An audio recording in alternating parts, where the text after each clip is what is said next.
Seja convosco.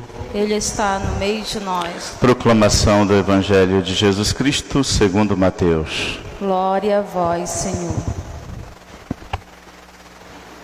Naquele tempo, entrando em um barco, Jesus foi para outra margem do lago e foi para sua cidade. Apresentaram-lhe então um paralítico deitado numa cama.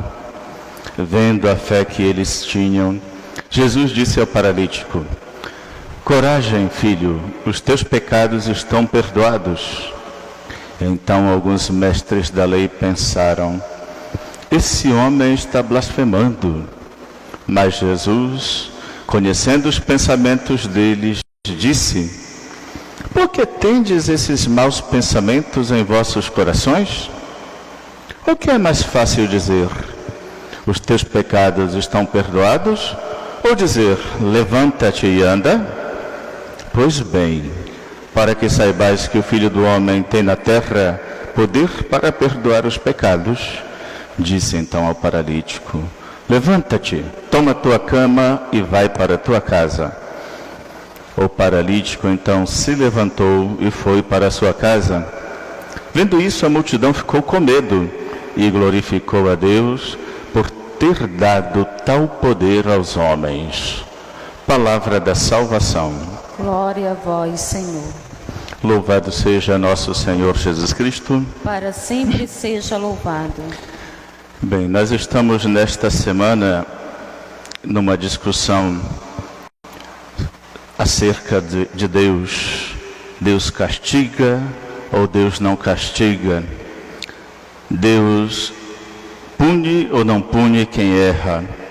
E nós temos hoje na igreja uma mentalidade totalmente deturpada, contrária à palavra de Deus, às Sagradas Escrituras e contrária também às grandes profecias de todos os tempos, mesmo contrária aos ensinamentos dos santos da igreja, santos estes doutores, mestres, confessores, virgens, de todas as classes.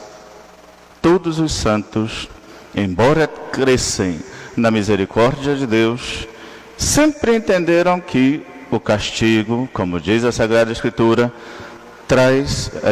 o pecado traz como punição o castigo e a morte. O salário do pecado é a morte, já disse o apóstolo São Paulo no Novo Testamento. E nós passamos por esse período em que falsos pastores, ou por outro lado, verdadeiros pastores, mas com mentalidades falsas, ensinam que Deus não castiga, que Deus não pune. E imaginem que nós somos uma igreja, a Igreja Católica, que tem grande veneração pela Virgem Maria. E em todas as aparições de Maria, sobretudo aquelas oficiais da igreja, ela anuncia que vem castigo. Não é? Ela anuncia que vem o castigo do céu, porque os homens estão em pecado, porque não obedecem a Deus, porque não consagraram o mundo ao coração imaculado dela, porque, enfim, o homem tornou-se semelhante aos demônios, seja na prática de fazer o mal, como na prática de pecar e não sentir-se tocado, ou destruído, ou ferido por conta do pecado. E o que eu quero dizer com isso? Que quando alguém diz que Deus não castiga, está chamando Maria de mentirosa, está chamando o magistério da igreja de mentiroso, está chamando a Escritura e Jesus Cristo de mentirosos, porque eles falam disso, está chamando santos todos da igreja de mentirosos, tá? Pregando uma falsa misericórdia, fazendo com que o rebanho, os cordeiros do Senhor, sejam levados ao matadouro e sejam matados em série por causa dos pecados aos quais eles são expostos pelos falsos ensinamentos e pelas falsas doutrinas. Por isso, que as nossas consciências gritem e apelem dentro de nós, para que nós saibamos que o pecado tem seu preço. Vocês viram aqui no Evangelho, falando no caso do paralítico, que aqueles homens fazem descer sobre Jesus pelo telhado, e ele se admira disto. E quando diz os teus pecados estão perdoados, os hipócritas dos fariseus ali, os mestres da lei, vão dizer: quem é este que quer se fazer Deus? Só Deus pode perdoar os pecados. E Jesus, então, que eu acho que esta é a única cura que Jesus faz sem que a pessoa peça explicitamente. Porque geralmente Jesus está vendo que a pessoa está doente e diz assim: o que queres que eu faça?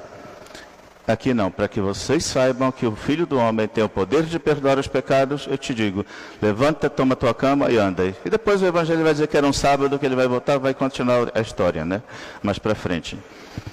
Mas nós ouvimos aqui também na primeira leitura da profecia de Amós, este caso em que Amazias, sacerdote de Betel, vai delatar a Amós, a Jeroboão, porque certamente Amós falava coisas que iam de encontro ao sacerdócio, ao modo falso de Amazias exercer o sacerdócio, embora fosse um sacerdote verdadeiro.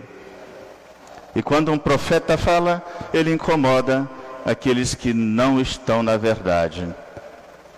Então, manda aquele recado para que Amós se retire da cidade do rei, porque lá está o santuário. Olha só, o santuário era de Deus, mas Amazias vai dizer que é o santuário do rei. É como se agora o rei mandasse em Deus. Até qualquer semelhança com a nossa realidade não é mera aparência. Agora parece que o governador manda na igreja, manda em Deus, manda na missa, manda em tudo, o prefeito manda, e a gente só...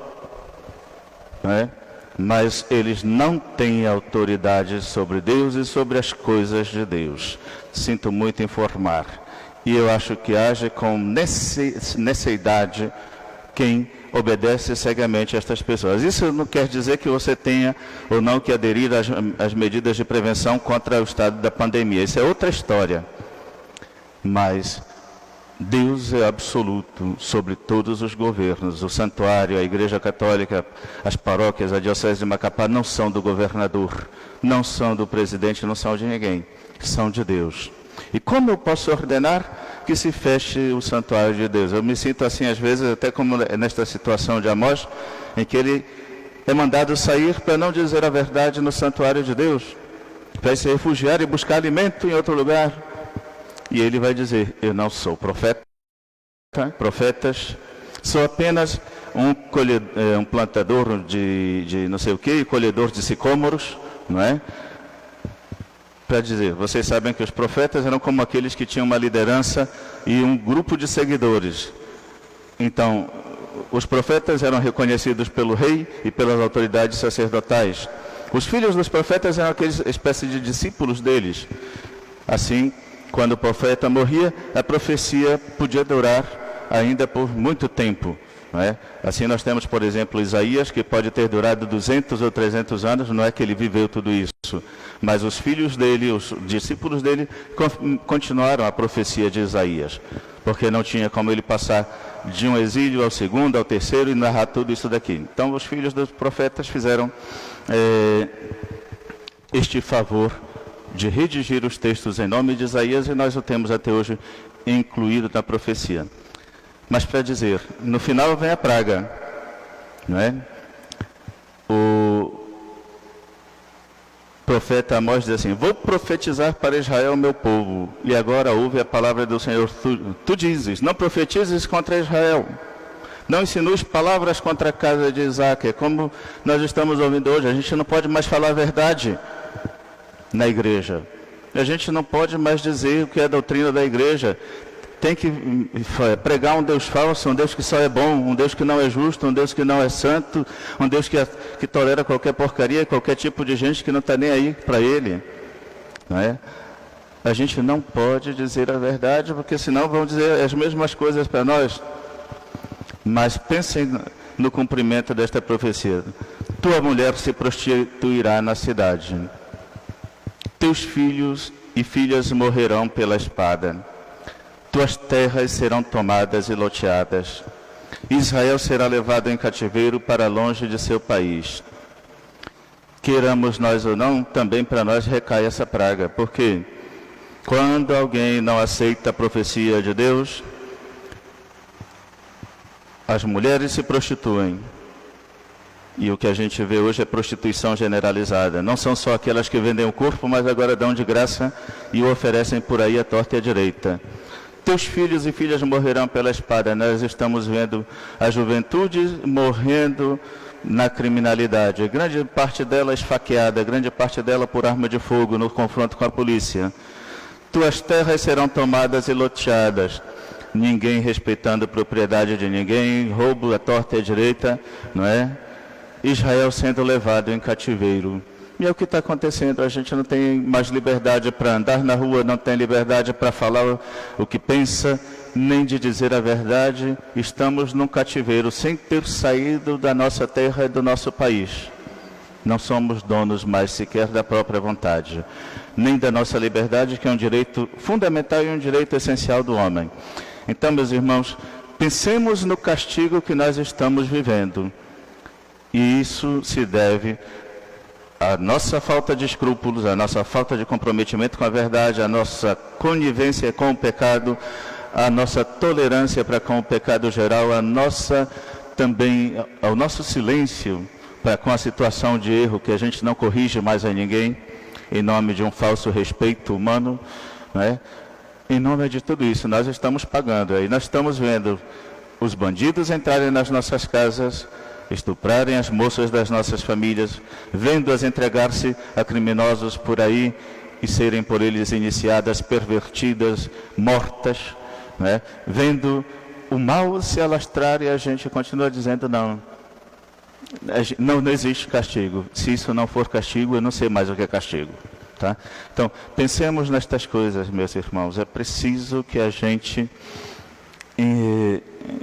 contemple a palavra de Deus como uma palavra de verdade, que não a desminta, que não desminta a Virgem Maria, que nos fala destas realidades, que não desminta os santos, né?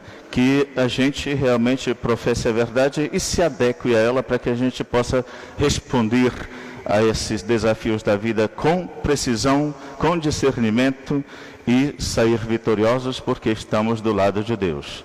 Louvado seja nosso Senhor Jesus Cristo. Para sempre seja louvado.